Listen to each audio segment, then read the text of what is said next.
성과입니다.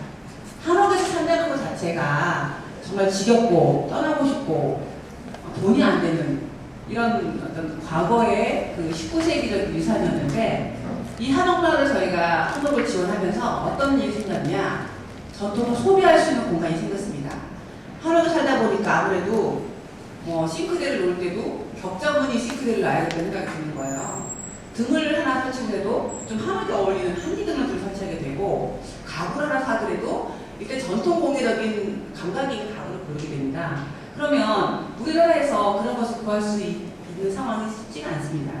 한국인인데 한국적으로 살기 위해서 뭔가를 사려고 했을 때도 그런 시장이 형성되지 않았기 때문에, 저희 전주시 내에서는 만약에 문화재도 아니고 절도 아닌데 정말 살기 위해서 그렇게 열심히 한옥을 새롭게 짓는 데는 아마 전주밖에 없을 겁니다. 그래서 매년 10채 이상의 한옥이 한옥마을에 지어지고 있습니다. 바뀌어지기도 있고 개보수가 되기도 하고요. 그래서 외국인들이나 국내 관광객들이나 그다음에 학생들, 교육하시는 분들이 오시면 가장 안동이나 경주하고는 다른 어떤 부분을 볼 수 있냐면 사시는 모습, 그렇게 사는 모습을 볼 수 있습니다. 일상의 모습을 볼 수 있는 거죠. 그래서 그런 호응이 상당히 높습니다. 다음. 이게 지금 말로만 제가 해드리던 한옥마을인데요. 저쪽 여러분들이 보시기에 이제 그 오른편이죠. 오른편이 한옥마을에 한 800개째 한옥마을이 있습니다. 저게 사람들이 지금 직접 사시고요. 이쪽은 이제 그 한옥마을의 그 중심을 기르는 길입니다. 그리고 지금 한옥마을 내에 저희가 전주시 하는 일이라고는, 자, 여러분이 한옥을 지으면 5천만 원 무조건 드리겠다. 또 곳곳에 문화시설을 저희가 넣었습니다. 한옥이 너무 부서져서 어떤 그 한옥에 복원이 힘든 그런 집들을 저희가 매입을 해서 공익분 전시관이나 교통문화센터나 한옥생활 체험관 이런 그 시설들을 이렇게 넣어서 거기에 1년에 운영비를 20억을 지원합니다. 그 20억을 지원해서 공무원들이 운영하느냐? 절대로 안 하죠. 잘할 수가 없으니까. 민간에게 모두 위탁했습니다. 그래서 그 한옥마을 곳곳에서는 저런 문화시설들이 한 4곳 정도가 센터를 이루면서 운영되고 있습니다.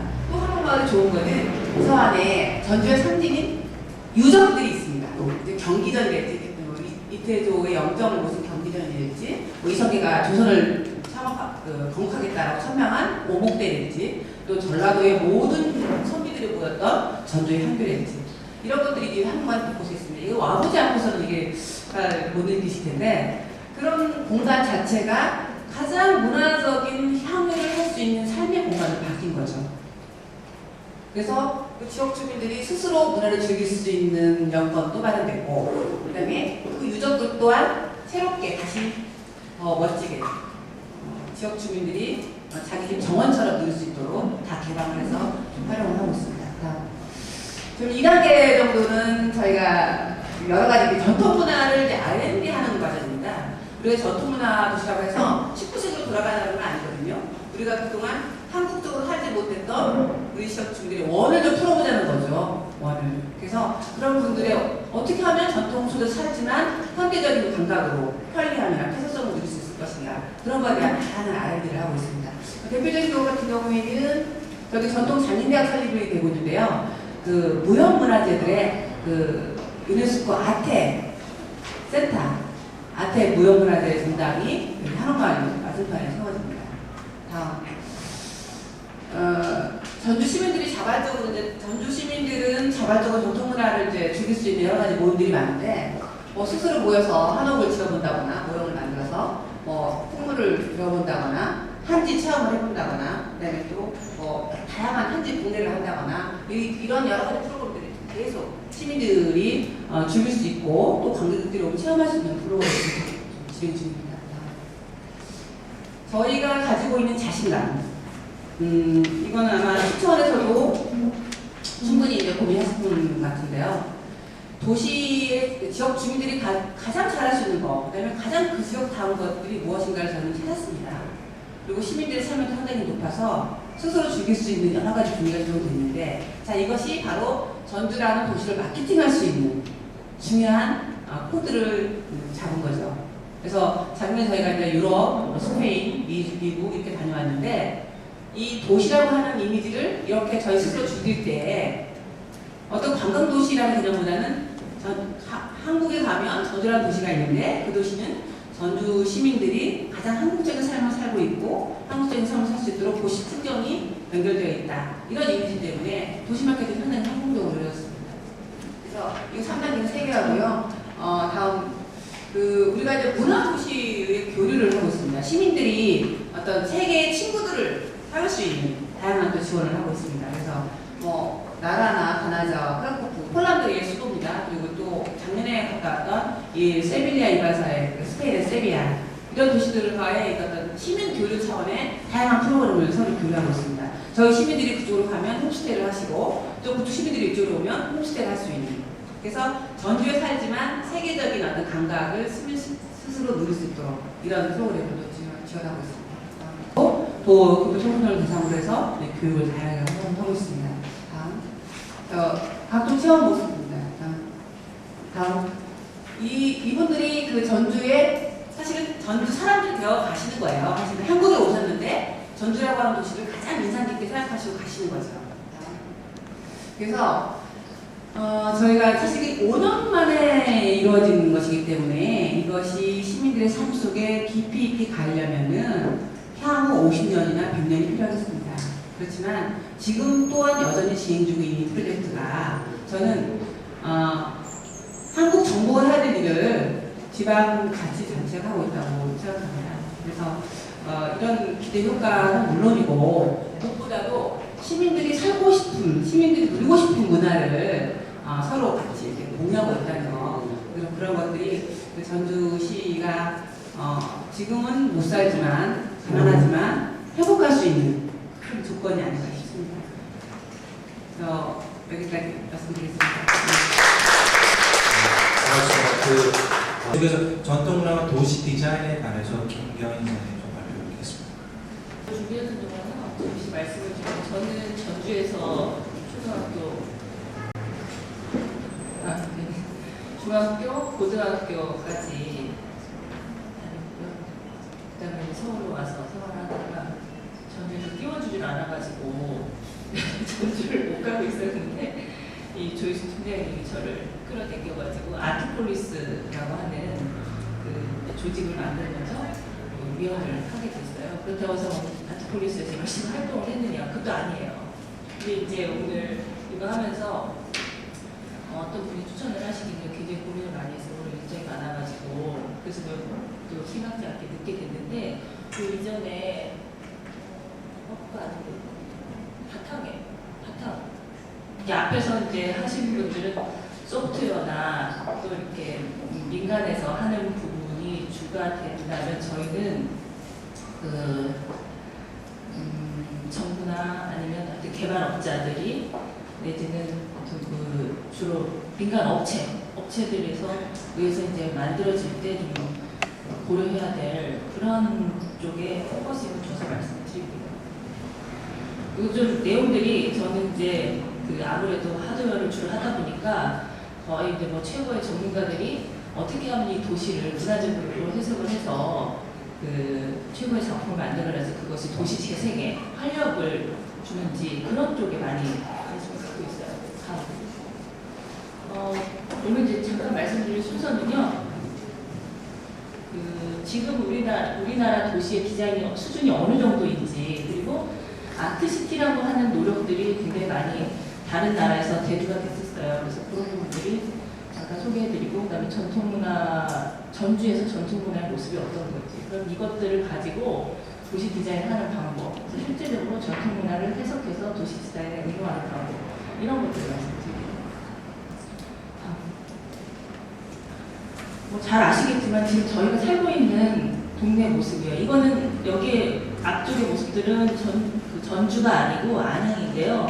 아마 다른 데도 다 마찬가지일 거예요. 춘천에 단독택지를 찍어도 이 모습, 어디 제주도에 찍어도 이 모습일 겁니다. 그래서 제일 단독택지에서 문제가 되는 게 보행 환경을 악화시키는 그리고 이렇게 이제 담이 이렇게 발생을 하다 보니까 굉장히 답답하고 또 삭막하고 그게 이제 독특하게 우리나라만 나타나는 현상이에요.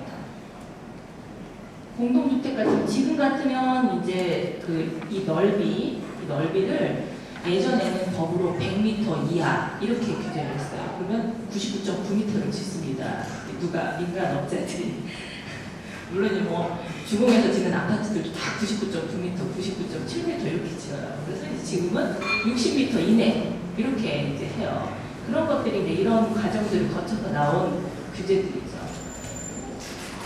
상업 건축물에 물론 덕지덕지 붙어 있는 광고물도 문제지만 상업 건축물 자체가 굉장히 다양한 재료로 다양한 형태를 이루고 있기 때문에 그것도 사실 그 어떤 의미에서 보면은 시각 공유입니다.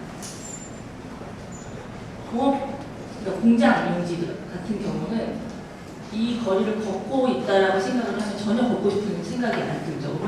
저런 데를 디자인하자라고 말씀을 하면 저기 누가 간다고 디자인을 하느냐 이렇게 얘기해요. 근데 저기 안에도 다 사람들이 근무를 하거든요. 그 사람들을 위한 공간. 그리고 이제 저희는 이런 산업단지라든지 이런 것들을 전혀 도시 디자인 대상으로 생각을 안 해요. 가로시설물의 종류가 100개가 넘고 그다음 관련 부서가 30군데가 넘습니다. 그래서 어떻게 자기가 가서 꽂고 싶은 데다 꽂아요. 방음벽 하고 싶은 데다 하고 가로등 옆에 이제 보통 외국 같은 경우 가로등이나 펜스 같은 거 같이 이제 통합형 가로시설물이라고 하는데 이렇게 하거든요. 우리는 이게 통합이 안 돼요. 부서 간에 상호 연계 체계가 아시잖아요. 우리나라 사람들이요. 그런 협력이 잘 안 되는 거. 그러다 보니까 이제 이렇게 다양하게 어지럽게 저기 한국통신 저런 디자인들은 물론 이제 예나 지금이나 한 20년 이상 맨날 보던 디자인들이죠. 5개 광고물 요즘 많이 정비하고 있다고 하더라도 우리나라 국민성 자체가 일단 튀어야 되기 때문에 왜 저런 것들이 나왔는지도 좀 이따 말씀을 드릴게요. 그래픽 그림 그리는 걸 너무 좋아하세요. 아까도 여기서 이제 우리나라 전통적인 삶 안에 그림이라든지 풍류라든지 이런 것들이 배어있기 때문에 마음대로 이렇게 그리십니다. 근데 이제 이런 것들이 어디에 그려져야 되냐면 좀 공원 안쪽에 있는 벽. 근데 이제 이런 것들은 도로하고 맞부딪히는 여러 가지 요소가 같이 가는 쪽에 이렇게 그리시면 저희 경관을 하는 입장에서는 시각 공유라는 거죠. 저쪽 위에 맨 상단에 왼쪽 상단에 저게 보자기 패턴을 재해석해서 아파트에다가 그린 거예요. 저게 연일 그냥 신문에 보도되니까 저 아파트에서 저걸 지웠어요. 최근에 한 2년 전쯤에. 환경색채 문제 딱 뜨면 신문이건 뭐 방송이건 저 아파트가 꼭 등장합니다. 저기 대전의 엑스포 공원 맞은편에 있어요. 하도 등장을 하니까 주민들이 이제 반발을 가지고 저걸 재도색을 했어요. 재도색하면서 어떻게 했냐면 아무 문의 없이 그냥 한 색으로 다 칠했어요. 그게 이제 화가 나신 거죠. 저 아파트 옆에는 또 각종 탈을 그려놨어요. 그래서 지금 비 오는 날 보면 탈이 검정색 탈들을 많이 그려놓으셨거든요. 그리고 삼거리에 탁 부딪히는 것도 탈이 안에 있어요. 또 비 오는 날 딱 보면 유령 귀신 저승사자 뭐 이런 게 있는 것처럼 느껴져요. 그래서 그것도 최근에 지었습니다. 그 아래 거는 전투이죠. 그 아래 이제 그 벽화는 광주 북구청이 청장님께서 굉장히 저 벽화를 좋아하셔가지고 저걸 해라 그랬어요. 근데 이런 그림에 대한 해석을 이제 우리나라가 이제 환경색채라는 이런 문제가 왜 생기냐면 기존에 옛날부터 사실 뭐 색을 많이 쓰는 문화는 아니었지만 단청이라든지 색동이라든지 이런 것들을 실내에서 쓰던 거 아니면 이렇게 잘 안 보이는 데 쓰던 거를 밖으로 다 이렇게 뒤집어가지고 이렇게 칠해놓으니까 다 모아놓으면 이렇게 어지러운 거예요. 그래서 이제 색채, 시각공예 이런 얘기들이 많이 대두가 되고요. 가로시설물은 저기 배전상자 전국 어디를 가든 저거 배전상자에다 그림 안 그리는 시군이 없어요.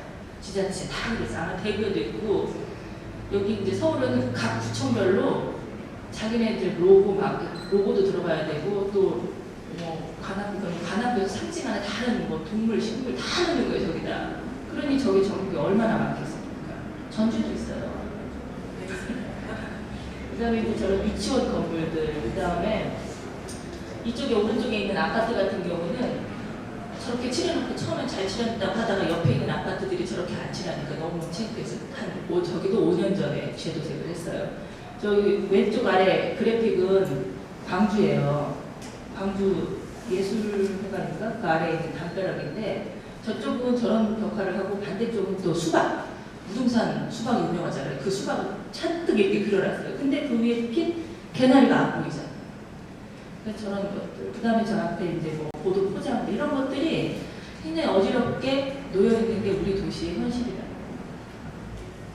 거예요. 가운데 있는 방음벽 같은 경우는 서울시에 있는 모 구청들은 저기에다가 그 각 구청의 CI 칼라 있죠. 그거를 방음벽이 이제 쳐지면 한 1km 정도 이렇게 쳐지거든요.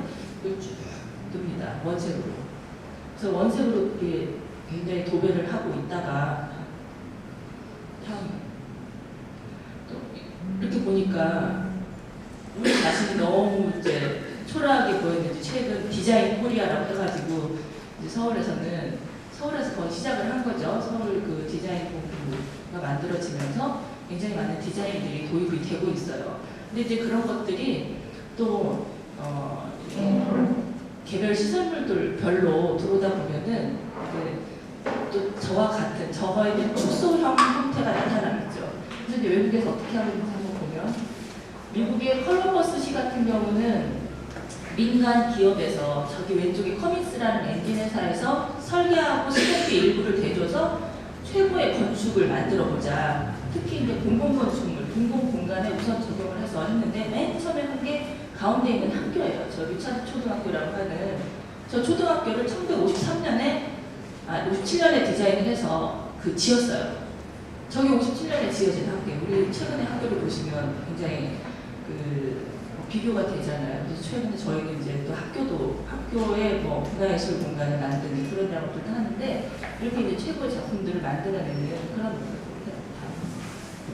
이게 이제 1950년대부터 시작된 운동이에요. 구마모토 현에서 아트폴리스라는 계획을 하게 됩니다. 구마모토는 이제 구마모토 지사, 호소카와 지사가 거기를 가보니까 건축 전시장이더라.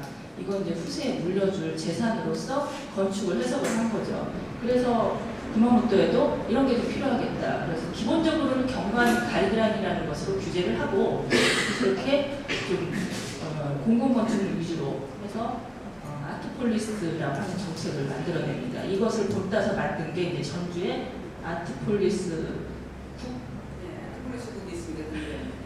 이제 이걸 본따서 만들고 우리나라에서 가장 먼저 시작한 거는 안양의 아트시티라고 하는 게 제일 먼저 시작을 했어요. 그래서 이제 저런 것들을 보러 우리나라의 지자체에서 뭐 굉장히 많이 가고 실제로 일본에서도 요 밑에 있는 왼쪽에 있는 건물 있죠. 저게 인형관이에요. 저 도시가 인구가 2만 명밖에 안 돼요. 아주 우리나라 같은 경우 연 단위 정도 인구가 2만 명밖에 안 되는데 저기에다 저 인형관을 지어보니까 굉장히 많은 관광객들이 오는 거예요. 그래가지고 하나를 지금 더 지었어요. 저게 너무 장사가 잘 돼서. 그래서 이제 저런 것들이 어떤 지역 경제 활성화에 기여하고 저기서 하는 뭐 축제들도 있거든요. 그래서 이 아트폴리스 추진을 하면서 최고의 성공 사례가 저 인형관입니다. 그 전도 최고의 실패 사례가 이 옆에 있는 천문대예요. 제가 가봤는데 기능이 없어요. 가서 보니까 복잡하기만 하고 만드는데 굉장히 열심히 만들었을 것 같아요. 콘크리트로 저걸 만들었거든요. 콘크리트로 이렇게 둥글고 또 이제 선형을 사선으로 뽑는 게 굉장히 어려워요. 저런 부분들이 이제 실패 사례고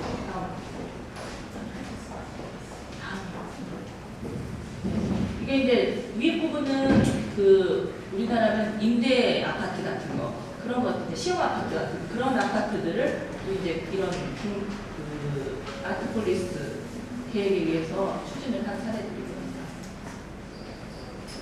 이제 이렇게 하다가 최근에 이제 세계적으로 각 도시마다 유명한 건축물에 좀 디자인을 도입하자 해가지고 두바이, 빌바오의 구겐하임 미술관, 오페라 시드니 오페라 하우스 이런 것들이 등장하면서 디자인으로 굉장히 도시들이 유혹을 하게 됩니다. 그러다 보니까 우리도 이제 디자인 코리아라는 게 등장을 하게 됩니다.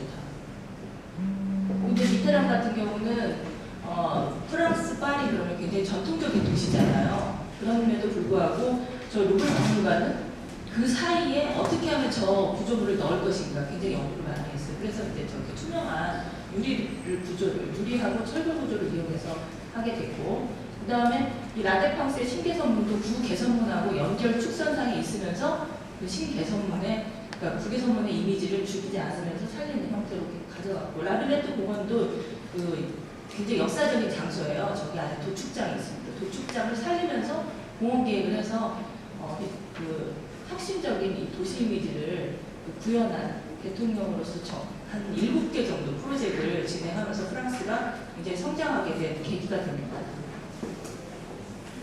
그래서 이제 영국도 지지 않을세라 하기 시작한 게 이제 저런 디자인을 도입을 하게 돼요. 영국이라고 이제 런던을 가보면 런던에는 저 빨간 버스가 없다면 아마 거의 그 침체된 분위기처럼 아까 전주에서 보는 그런 외관 형상을 가지고 있어요. 그런데 저 빨간 그 버스, 그다음에 우체통, 그다음 저 전환 박스 한 5개 요소가 빨간색을 그 도입을 하면서 도시의 그 역동성을 강조하는 그런 디자인을 가져가게 되죠.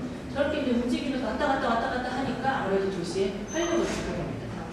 그러면서 영국이 공공 디자인이라는 것을 최근에 도입을 하게 돼요. 그래서 런던 시청사 보시면 아까 그런 이미지하고 굉장히 상반된 현대적인 이미지인데 사실 저 건물은 조약도를 형상화해서 만들었다고 하거든요. 그 밑에 있는 게 그 시청사 앞에 있는 공공공간이에요. 그래서 그 공간이라든지 건축물 어떻게 보면은 현대적이지만 굉장히 그 과거의 전통적인 문화들을 재해석해서 저게 배치를 해서 가운데 있는 게 밀레니엄 빌리지예요. 이제 밀레니엄을 맞이하면서 정말 영국적이지 않은 새로운 그 디자인을 한번 해보자. 한쪽 구수부터이나 그런 식의 개념들을 도입했고, 그 카나리 워크 공공 디자인이라든지 이런 것들이 최근에 영국이 하고 있는 노력들입니다. 그러니까 저런 것 때문에 이제 또 많은 관광객들이 와서 보고 가게 돼요. 그 다음에 이제 스페인에서도 이 구겐하임 미술관 하나를 만들어 놓고 굉장히 도시가 살아나게, 그러니까 저기도 이제 쇠퇴하고 있었는데 저 건물 하나로 도시 재생이라는 도시 재생의 가장 대표적인 건물이라고 보시면 되는데, 저는 이제 구겐하임 미술관을 등장하면서 도시가 살아있는 그런 형태로 발전을 하게 되죠. 저거를 하게 되면서 우리나라도 많은 영향을 미치게 됩니다.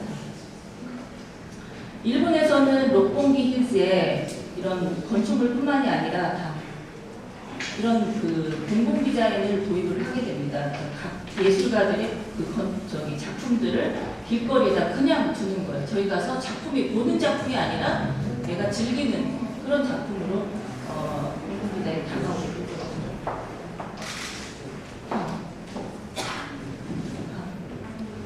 그래서 이제 전주의 모습을 한번 저런 것들을 통해서 보면 전주가 가지고 있는 자산이에요. 원경에서 보면은 이렇게 물론 이제 이런 모습을 가지고 있는데도 그 많지는 않은데 우리나라에서 거의 없죠. 나간읍성이 이제 초과를 이루고 있는 그런 모습이고, 이렇게 이제 원경에서는 이런 모습들이 우리나라 옛날의 전통적인 모습이에요. 그 안으로 들어가면 이렇게 길이 있고 길에서도 이렇게 튀는 요소들이 없어요. 다. 그다음에 그 집 안으로 들어갔을 때 이제 조화롭죠. 그 장신구 하나도 이제 그 여기 전체적인 흐름을 깨트리지 않는 그런 디자인들입니다. 집 안으로 들어가서는 조금 더 화려한 그런 모습들이 나타납니다. 그 안에서의 생활들은 굉장히 이 가운데 아랫부분 보시면 화려한 원색을 사용한 그런 공간들이라든지 소품들을 볼 수가 있어요. 이런 것들. 저런 그 음식을 만들 때도 굉장히 저런 그 색이라든지 이런 것들이 고려해서 화려함을 강조하는 그런 것들이 발달을 했었어요. 근데 이제 저런 것을 전통 문화라고 하면 이제 저런 것들인데 저런 걸 어떻게 도시에다가 넣을 것이냐. 그 기존에 이제 전주도 그런 부분들을 많이 고민하고 계시는데 아 이거 좋겠다 해서 넣는 게 아닙니다, 실은. 저런 아까 전통적인 부분들을 어떻게 해석할 거냐라고 하는 부분들이 있어요. 그래서 이제 도시를 디자인할 때는 이게 어느 지역인지 하다못해 흑색깔 이런 것들도 같질 않아요. 제주도 이제 좀 크게 보면 제주도, 그다음에 이제 해안 쪽, 그다음에 또 전라도에 가면 또 이렇게 빨간색 흙들이 있거든요. 하늘색 같은 경우도 우리나라에서도 이렇게 표시가 많이 안 나지만 이렇게 건조한 지역하고 습도가 높은 지역하고 다릅니다. 수목도 서울에서는 대류 수정이 남쪽으로 내려가면 안 되고 남쪽에서 대류 수정이 서울에서 올라오면 안 돼. 그게 대표적인 게 침엽수와 하엽수예요. 이런 지역적 차이를 가지고 있다는 거죠. 이런 것들을 이제 충분히 반영해야 되고, 전체적 원경에서 봤을 때, 멀리서 봤을 때처럼 종합성을 가져야 된다는 거예요. 아까 전주처럼 그런 모습을 가져줘야 된다. 그 다음에 이제 우리가 도시를 해석할 때 어떻게 해석을 하냐면 이미지로 이해를 해요, 보통. 이거 좀 이따 다시 한번 해볼게요.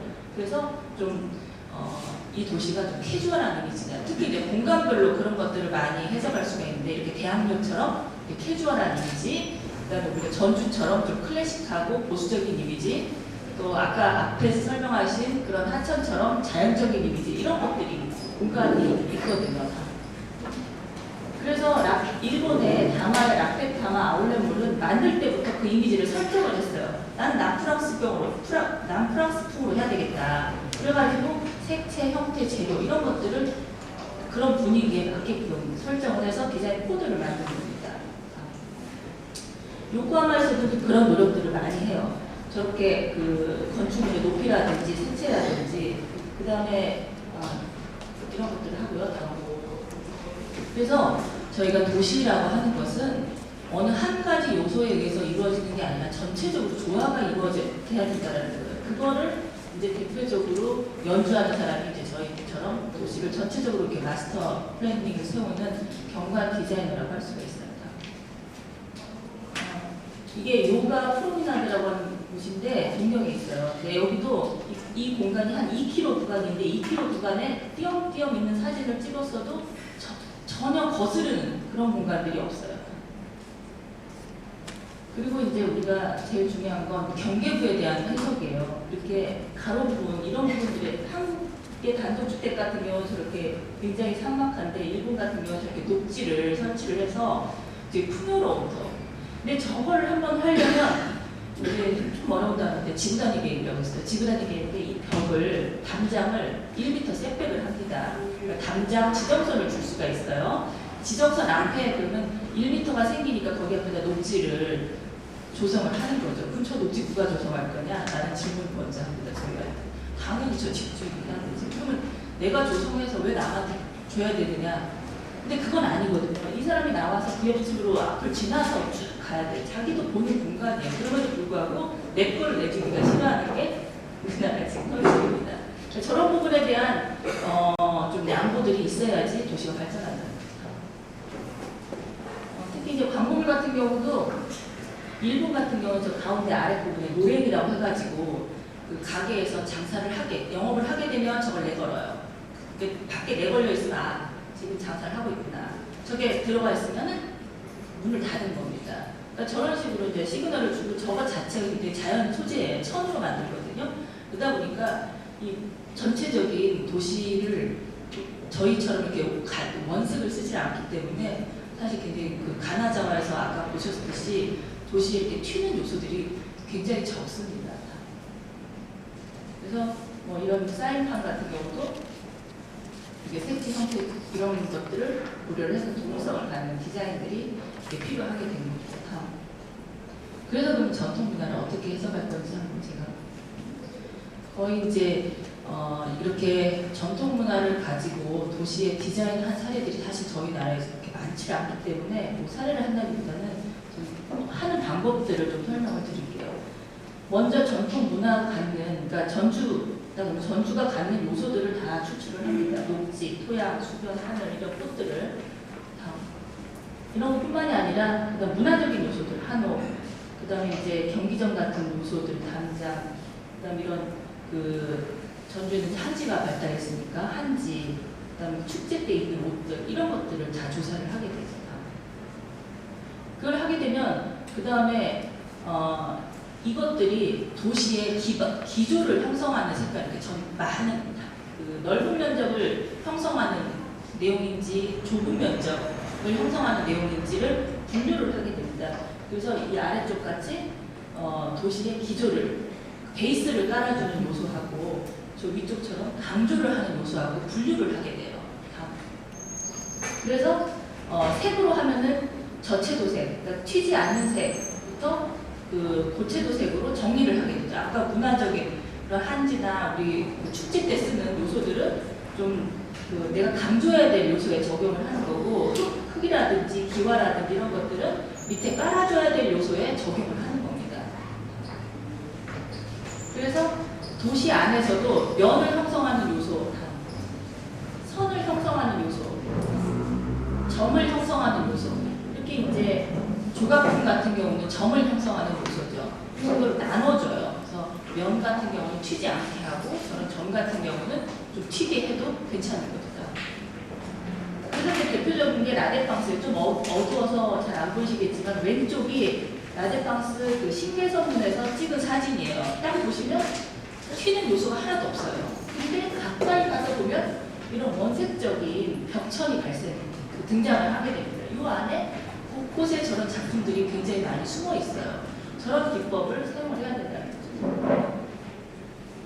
그리고 이제 아까 제가 도시는 이미지로 해석을 하시면 이제 쉬운데, 이미지라는 건 저렇게 왼쪽 상단에 보시면 캐주얼한 이미지, 좀 내추럴, 엘레강트, 우아한 이미지, 이렇게 전통적인 이미지, 그다음 모던한 이미지 이렇게 분류가 돼요.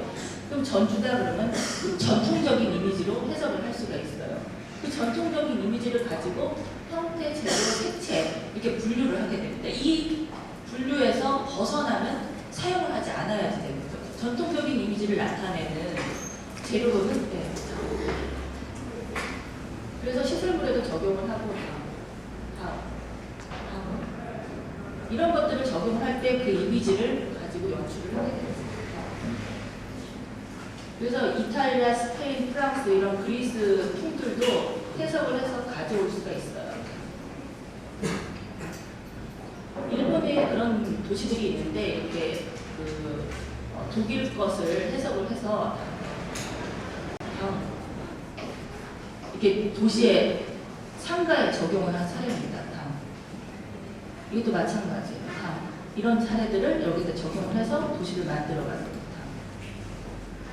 그래서 우리가 디자인을 할 때는 일상적인 디자인, 건물이나 고정된 거, 넓은 면적을 가진 것들은 좀 통일성 있게 하고, 이게 이제 가나자와하고 그 전주 중에서 이제 보시면 쫙 깔아앉은 스타일을 볼 수가 있고, 전주에서 좀 잘못된 게 있다면 저 아래 포장들이 너무 밝아요. 밑으로 이제 좀 이런 가나자와 스타일의 그런 느낌을 줘야 됩니다.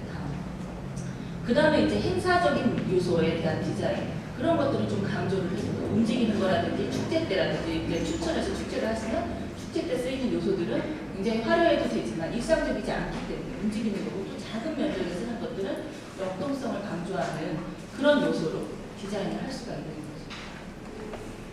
그래서 그런 것들을 이제 잘 컨트롤하기 위해서 이제 일본 같은 경우는 역사를 활용한 현관형성 해가지고 이렇게 뭘 보존하고 개조를 할 때는 어떻게 하고 새로 건축을 할 때는 어떻게 해야 된다는 그런 것들을 방향을 설정을 해서 거기에 필요한 요소들을 지정을 하게 돼요. 지붕, 외벽, 재료 거기에 대한 가이드라인을 주게 됩니다.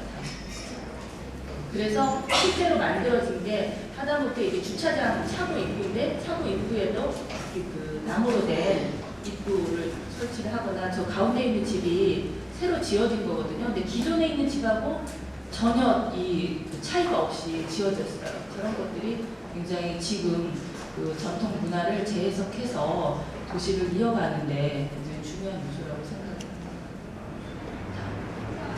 감사합니다. 그 전주뿐만 아니라 다양한 그 다른 나라들과 다른 나라들의 도시를 분석해서 전주가 전통 문화를 아이템으로 문화 발전시킨다면 공공 디자인을 어떻게 가져가야 될 것인가에 대한 사례 중심으로 말씀을 주셨고요.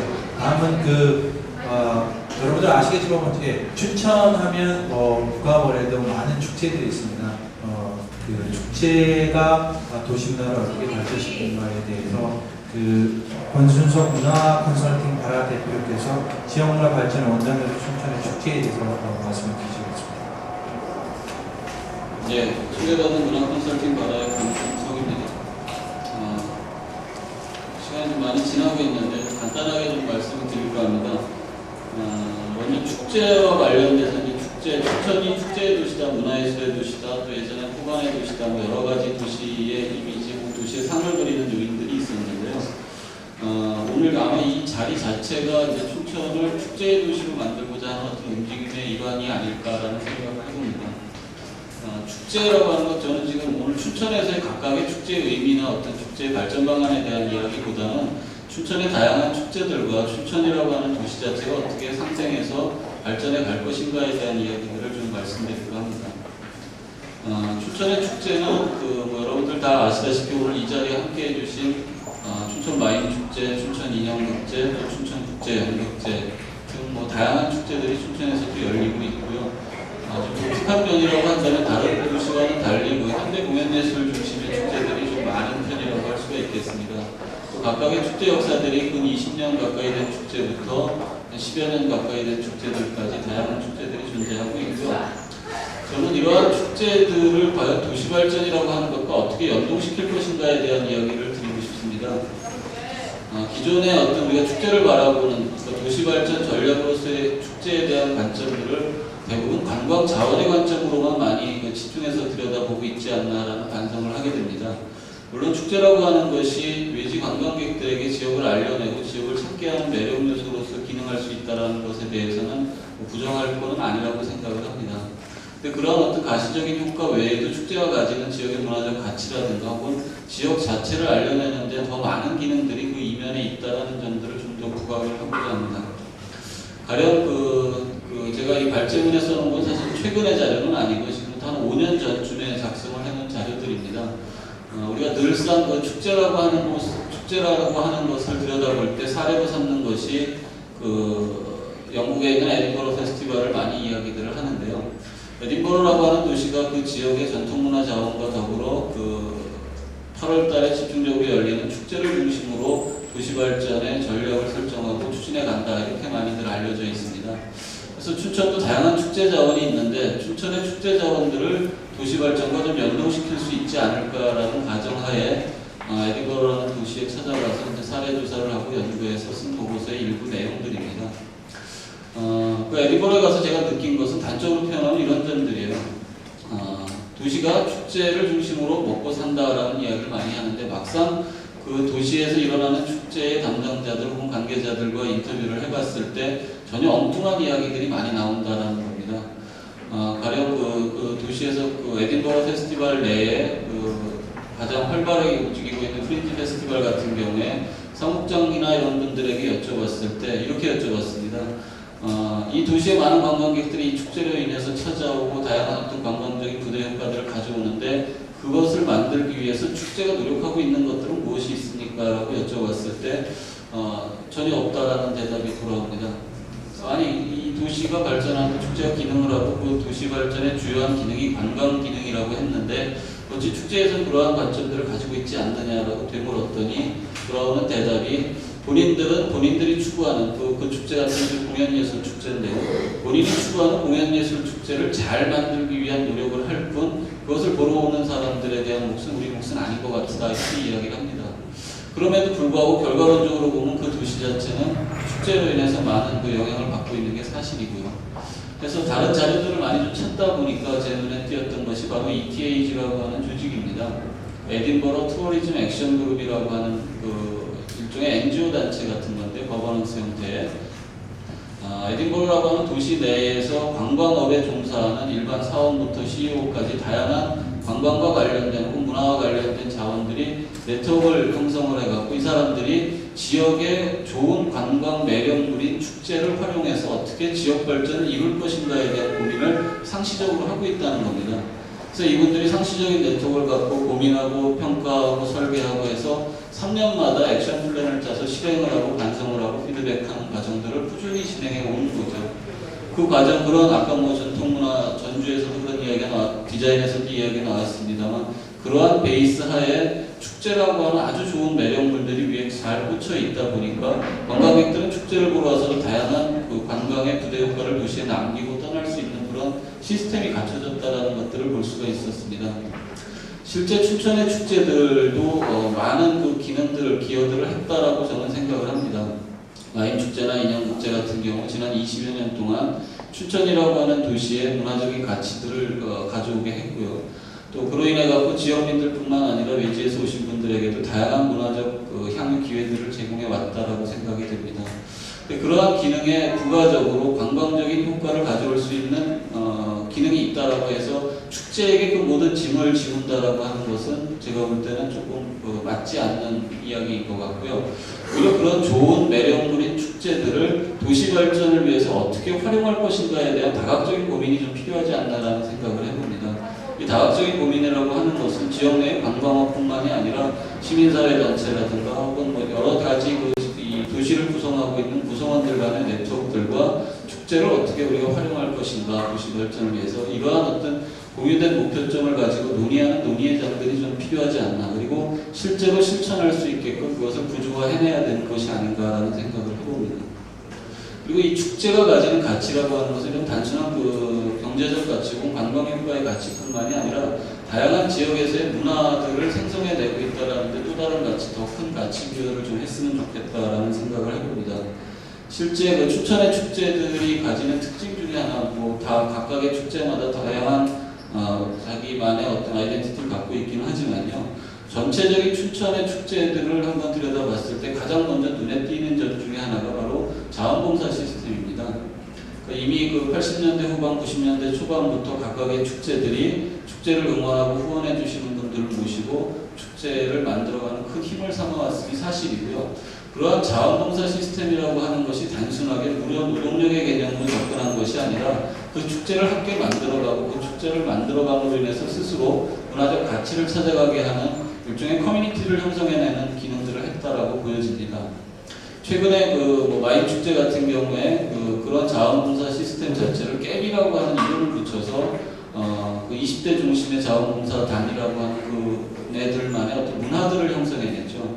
실례로 춘천의 인구가 한 26만 정도 된다라고 하는데요. 그 중에 춘천에 있는 대학에 다니는 대학생의 수로 나눠보면 춘천 거리를 지나다니는 사람 10명 중에 한 사람이 대학생입니다. 20대 초반에. 굉장히 많은 인구 분포 중에 굉장히 집중된 어떤 한 세대를 가지고 있는 게 바로 춘천인데요. 그네들이 춘천에서 외지에서 학교를 다니러 왔던 춘천에 사는 시민이건 간에 춘천에 사는 몇 년 동안 혹은 그 자기가 살아온 20년 동안에 지역의 축제를 통해서 그네들만의 문화들을 형성해낸다라고 하는 것은 굉장히 큰 가치 있는 일이라고 생각이 되고요. 그 가치를 만들어내는 중심에 바로 춘천의 축제가 있지 않았나 생각이 됩니다.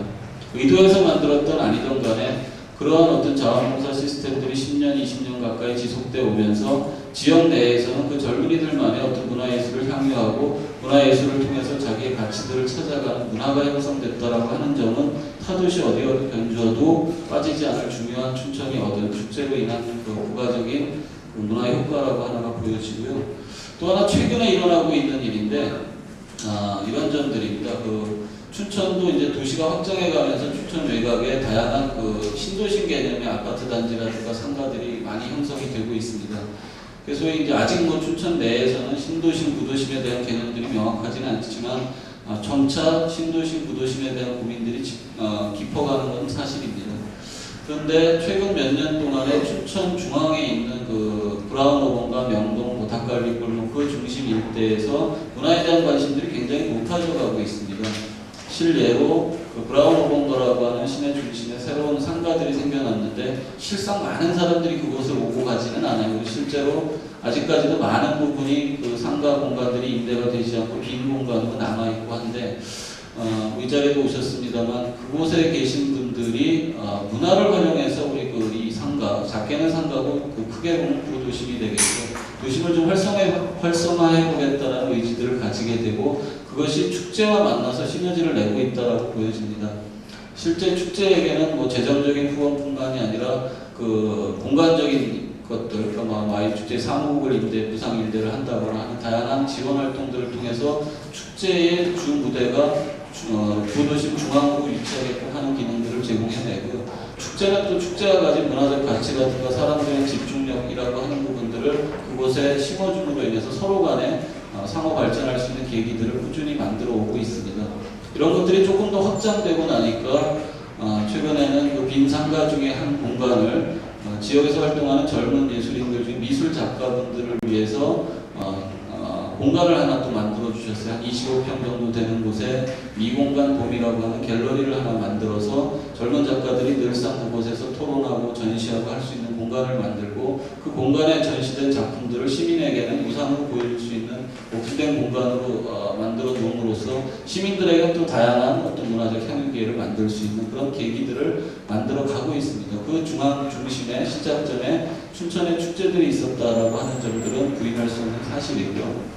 이러한 움직임들이 아직은 미미하고 작은 움직임이지만 저는 이것이 축제로 인해서 시작되었을지언정 축제, 마임이다, 인형이다, 연극이다라고 하는 특정 장르에만 머무르는 것이 아니라 시민들의 삶 속에서의 문화 혹은 문화예술이라고 하는 그 향유 토대들이 갖춰지고 서로 간에 교류할 수 있는 교류의 장이 된다라는 것이 1년에 5일, 일주일 하는 축제 효과보다 더 큰 문화적 가치와 효과들을 가지고 있지 않나 생각합니다. 좀 이어서 이야기를 드리자면 춘천 같은 경우에 그러한 움직임들이 사실 시작된 건 한참 전이라고 생각이 돼요. 인형극제가 일주일이다 보름이다라고 하는 짧은 기간에 축제로서 끝나는 것이 아니라 그 축제에 많이 모여졌던 에너지들을 상시적으로 공유할 수 있는 인형극장이라고 하는 공간들을 만들어내고 또 연중 상설로 공연을 하고 있고요. 또 최근에는 또 마임 축제와 연동되는 롱찍극장이라고 하는 마임 전용 극장 또는 지역의 다양한 문화예술들이 참여할 수 있는 소극장을 또 건립을 하고 있습니다. 준비하고 있고요. 자, 이러한 움직임들이 다 맞물려지고 또 시민사회, 오늘 이 자리를 주관하고 주최하는 지역의 NGO단체인 춘천문화도시연대의 관심들, 시민의 관심이겠죠. 그리고 다양한 동아리 활동들, 또 상가의 참여들, 이런 것들이 복합적으로 이루어졌을 때 비로소 춘천이 어떤 문화도시로서의 가치를 가지게 될 것이고 그 안에 다양한 움직임들이 일어나면 그것들로 인해서 도시의 경쟁력들은 비로소 생기지 않나. 그리고 그 시발점은 춘천 같은 경우에는 축제로부터 시작됐다. 저는 이렇게 생각이 됩니다. 그래서 향후 우리가 어떤 방향들을 좀 지향하고 갔으면 하는가에 대한 말씀을 드리겠습니다. 사실 오늘 이 자리가 마련된 것은 갑자기 준비된 것은 아니고 행사 자체 준비하는 시간은 굉장히 짧았습니다만 작년, 재작년, 처음 시작은 한 4년 전쯤으로 돌아갑니다. 춘천에 다양한 축제들이 있는데 이 축제들이 가지는 한계도 있고 가능성도 있습니다. 한계들을 서로 보완해서 좀 극복해 나가고 가능성들을 조금 더 키워내가자라는 취지로 일종의 축제 네트워크라는 것들을 만들어서 서로 교류를 좀 본격적으로 시작을 하게 되죠. 그래서 그 공유했던 사업들 중에 몇 가지가 있는데요. 지역 내에 한정된 젊은 인적 자원들이 있습니다. 각 축제마다 문화기획을 하고 문화에 관심을 가지는 젊은 자원들을 많이 필요로 하는데 작은 인구에 관심 갖는 이 사람들은 적다 보니까 언제나 축제라고 하는 곳들은 그 관심 있는 사람들에 대해서 목말라 있었습니다. 해서 각각의 축제들끼리 그 교육 프로그램을 하나 만들게 되죠. 그래서 춘천 축제 기획자 워크숍이라고 하는 교육 프로그램을 만들게 되고 그 교육 프로그램을 각각의 축제들이 공유를 합니다. 같이 축제 교육 프로그램을 만들고 그 교육 프로그램들을 이수한 젊은 자원들에게 축제에서 인턴십을 할 수 있는 기회들을 공의 제공하고 또 이러한 자원들이 1년이 지나서 자원봉사부터 시작해서 인턴 또 지금은 각 축제의 팀장으로서 일할 수 있는 어떤 순환 시스템들을 만들어가는 과정 속에서 두 가지를 얻을 수가 있었죠. 지역의 한정된 문화 자원들을 증폭시키는 기능과 또 하나는 축제가 서로 간에 알아가는 과정들이라고 생각이 됩니다. 기존의 축제라고 하는 것이 행정에 대한 의존도, 더 정확하게 이야기하면 행정에 대한 예산 의존도가 굉장히 높은 것이 사실 축제인데요. 이러한 어떤 한정된 재원이라고 하는 부분에 있어서도 도움을 받게 되겠지만 근본적으로는 그런 어떤 한정적인 재원으로 인해서 축제들 간의 기존에는 경쟁 관계였어요. 춘천시를 바라봐서 우리 축제가 조금 더 낫는데 해서 소모적인 경쟁을 일부 했던 것도 사실이라고 생각이 됩니다. 그런데 이런 것이 그 춘천 내부에서 축제들 간의 서로 소모적인 경쟁이 아니라 건전한 경쟁, 발전적인 경쟁으로 갈 수 있기 위해서는 서로 간에 공유하고 같이 고민하고 뭔가를 같이 공유하는 과정들이 필요했고 그 시작점이 그러한 교육 프로그램, 그 다음에 자원봉사 시스템 같은 것들이었다고 보여집니다. 차후에 이제 이러한 것들이 보다 도시 발전을 위해서 축제들이 기여할 수 있는 기능을 좀 찾고자 해서 움직였던 것이 바로 축제 네트워크라고 하는 움직임이었고요. 작년 연말에 12월 달에 그 각각의 축제들이 모여서 머리를 맞대고 토론을 한 적이 있었습니다. 그 토론의 결과물이 바로 오늘 이 자리라고 보시면 될 것 같은데요. 그때 나왔던 이야기가 마침 2008년도라고 하는 해가 지역의 대표적인 문인인 김유정 탄생 100주년이기도 하고요. 또 마임축제인형국제가 20년이 되는 해이기도 합니다. 그리고 춘천국제연극제가 10회째를 맞이하는 해이기도 하죠. 일부러 누가 인위적으로 맞추려고 해도 굉장히 힘든 그런 어떤 계기가 되었던 게 사실입니다. 그래서 지난 연말에 그러면 우리가 축제들이 모여서 한시적으로나마 시와 협의하고 시민단체와 결합해서 올해 2008년도를 춘천을 축제도시로 우리가 한번 스스로 칭해보고 그것에 부끄럽지 않게 뭔가의 프로그램들을 좀 준비해보자. 그리고 외부로부터 많은 관객들이 찾아올 수 있게끔 뭔가 우리가 내부적인 정비를 할 수 있는 계기를 만들자라고 합의를 했고